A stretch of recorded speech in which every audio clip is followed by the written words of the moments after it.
Muito obrigada, Sra. Presidente.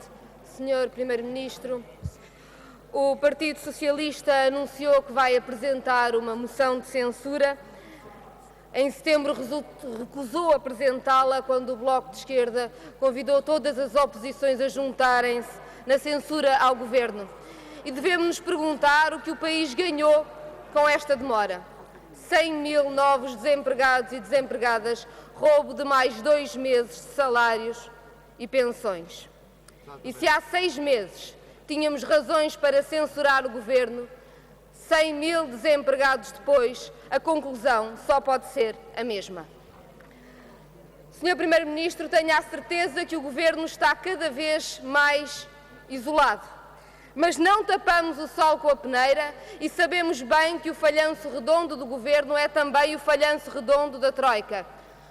1 milhão de desempregados, mais impostos, mais dívida. É o caminho da desgraça e da bancarrota. E por isso lhe dizemos que sim, votaremos pelo fim deste Governo e lutaremos por um Governo de esquerda contra a Troika. Porque este é um momento de responsabilidade, em que Portugal tem de escolher entre a Troika ou o futuro, entre a dívida e os salários e as pensões.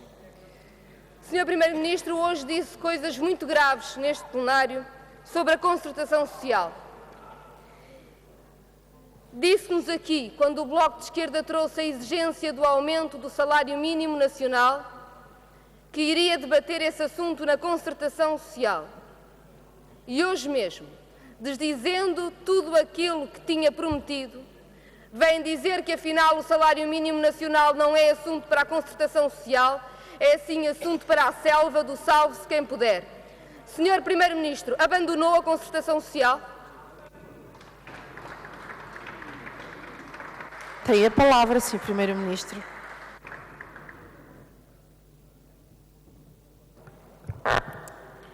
Obrigado, Sra. Presidente. Sra. Deputada Catarina Martins. O Governo participa da concertação social e tem discutido com os parceiros estas matérias. Disse-o aos parceiros, como disse aqui no Parlamento, o Governo não impede que as discussões se façam. O Governo fornece mesmo todos os elementos de que dispõe para poder defender a sua própria posição. A posição do Governo sobre esta matéria já foi expressa por mim, Sra. Deputada. Não preciso de a repetir. Mas isso não significa que a concertação social esteja presa deste aspecto. Nós temos tido um bom diálogo social e temos conseguido, em muitas áreas importantes, da saúde à educação, passando por vários outros setores,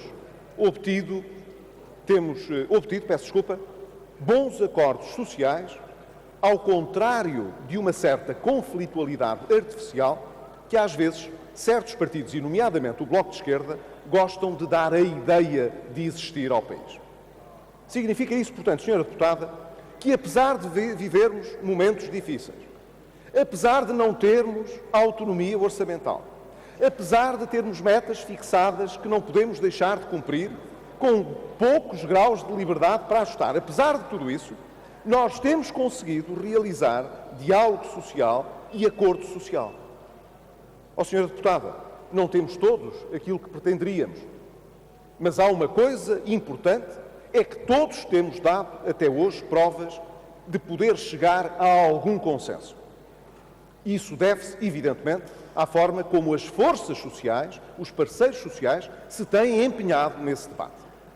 Pode a Sra. Deputada e outros senhores deputados quererem explorar, de forma retórica, divergências que possam existir entre o Governo e parceiros sociais sobre vários aspectos que estejam em discussão. E haverá vários em que não estamos em acordo, Sra. Deputada. Mas isso não traduz um quadro nem de desrespeito, nem de conflitualidade com os parceiros sociais que não existe. Portanto, Sra. Deputada, eu não fiz aqui nem graves acusações, nem tremendas ameaças à concertação. Pelo contrário, reiterei que o Governo se mantém muito empenhado em obter acordo social dentro da margem que lhe cabe.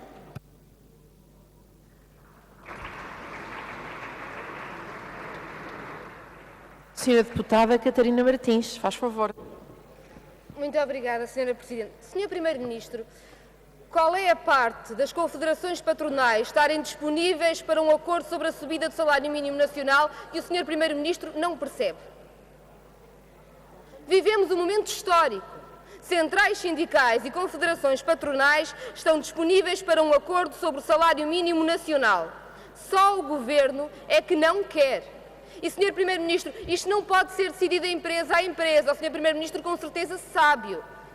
Uma empresa sozinha não pode subir o salário mínimo nacional porque suportaria o custo e não tinha o benefício do aumento da procura no mercado interno. Não pode ser assim. É por isso que existe concertação social, porque a democracia não é a lei da selva.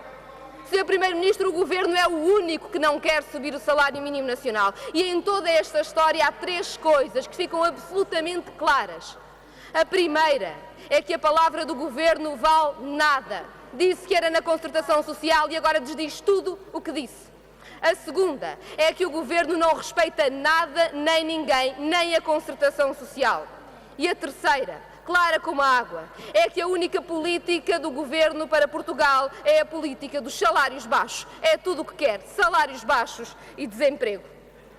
Senhor Primeiro-Ministro, com a tragédia do desemprego em Portugal, a resposta que o Governo tem é mais desemprego. E, portanto, a pergunta que tenho, clara, para lhe fazer, é que anunciou que quer cortar 650 milhões de euros em salários na função pública. Pergunto-lhe quantos funcionários públicos quer mandar para o desemprego.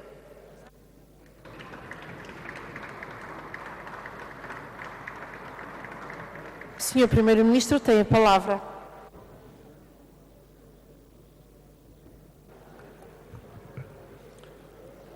Senhora deputada Catarina Martins, não, o Governo não tem um modelo de salários baixos e de desemprego para o país. Não, senhora deputada, não tem. Gostaria muito que em Portugal o salário mínimo tivesse um nível mais aproximado de outras economias do euro. Gostaria muito que nós conseguíssemos diferenciar-nos em produtos de mercado competitivo, através de inovação, com salários mais elevados. Gostaria, portanto, de ter uma economia mais madura, mais avançada, mais aberta, mais competitiva, com salários médios mais elevados e com poder de compra maior. Portanto, senhora deputada, não é isso, com certeza, que pode apontar ao Governo como pecado estratégico e político. Eu desconfio mesmo que não haja ninguém que não deseje o mesmo, embora possa existir alguém um bocadinho mais enviesado que defenda uma realidade económica pior, mais miserável. Mas não é muito normal. E nessa medida, senhora deputada, deixe-me tranquilizá-la, sou uma pessoa normal. Eu defendo para Portugal melhores salários, melhores remunerações, mas também defendo, senhora deputada, maior produtividade, mais competitividade, para que o país não viva com a ilusão, fornecida por muitos agentes responsáveis, de que basta decretar o nível salarial para que o país o possa suportar. Isso é que não, senhora deputada. O que eu estou a fazer, o que o Governo está a fazer, é reforma económica que permita justamente que o país seja mais competitivo e que nós possamos melhorar essas perspectivas para o futuro. Isso é o que nós queremos. Mas há uma coisa que não queremos, senhora deputada, é despedir funcionários públicos. Foi anunciado um programa de rescisões amigáveis que está a ser negociado com os sindicatos. Mas, senhora deputada, rescisões amigáveis não são despedimentos.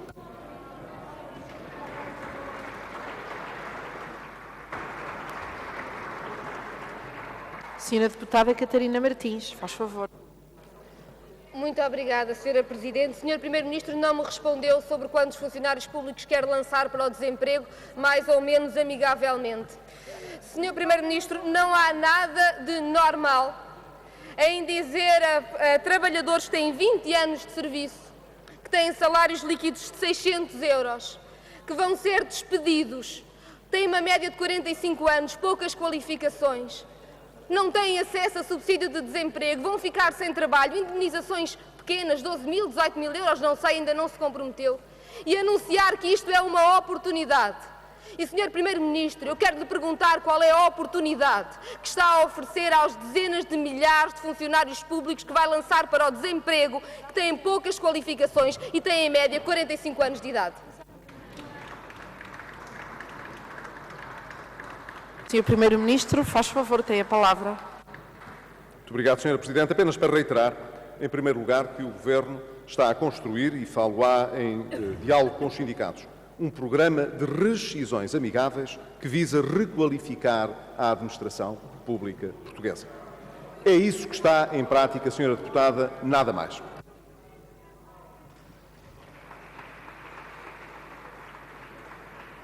Senhora Deputada, tem a palavra, faz favor. O Sr. Primeiro-Ministro acabou com as novas oportunidades, não há subsídio de desemprego para os funcionários públicos, não fez nada em 2 anos. Diga quanto é que vai cortar na função pública, é essa a pergunta. Senhor Primeiro-Ministro, tem a palavra de novo, faz favor. Sra. Presidente, eu não tenho mais nada a acrescentar relativamente àquilo que já disse sobre este programa.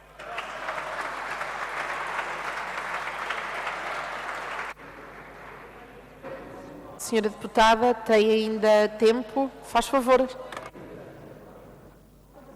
Sr. Primeiro-Ministro, nos professores, com as alterações, um professor do Porto pode ter que ir para Bragança, um de Lisboa para Porto Alegre. Vai dar carro de serviço aos professores?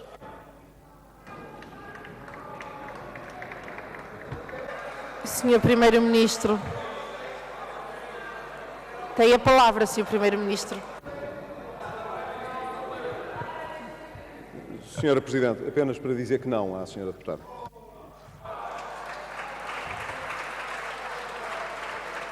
E a Senhora Deputada dispõe ainda de tempo, faz favor. Muito obrigada, Sra. Presidente. Sr. Primeiro-Ministro não diz quantos funcionários quer despedir na função pública, não diz o que pensa fazer aos professores que vão ser obrigados a viajar do Porto a Bragança, de Lisboa a Porto Alegre, não diz nada sobre a crise social que o país atravessa, ao desemprego responde apenas com mais desemprego. Sr. Primeiro-Ministro, o desafio que tenho para lhe fazer é simples. Ofereça a si próprio uma das oportunidades que quer oferecer aos funcionários públicos. Rescinda. Vai ver que os portugueses vão ficar contentes por se ver livre de si. Demita-se, não tenha medo dessa nova oportunidade. O Sr. Primeiro-Ministro está completamente isolado. CDS, o seu parceiro de coligação, hoje esteve tão animado como num velório e o seu parceiro de coligação, Paulo Portas, anda escondido a inaugurar ginásios e a batizar eventos desportivos. Não há ninguém que possa já suportar este governo. É um governo que falhou no desemprego, falhou na recessão, falhou nas falências, falha a dar resposta ao essencial. As escolas e os hospitais estão em pré-ruptura.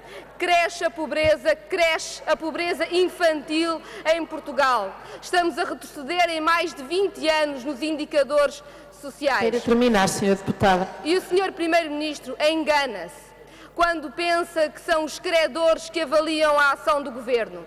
Não são os credores em democracia que avaliam o Governo, são os cidadãos. E os portugueses vão demitir este Governo.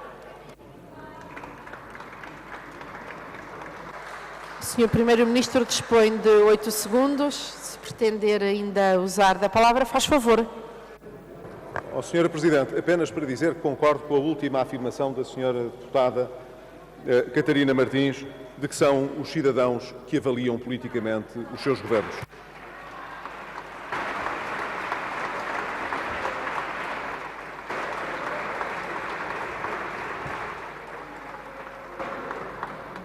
A próxima intervenção é dos Verdes. Tem a palavra a Senhora Deputada Heloísa Apolónia.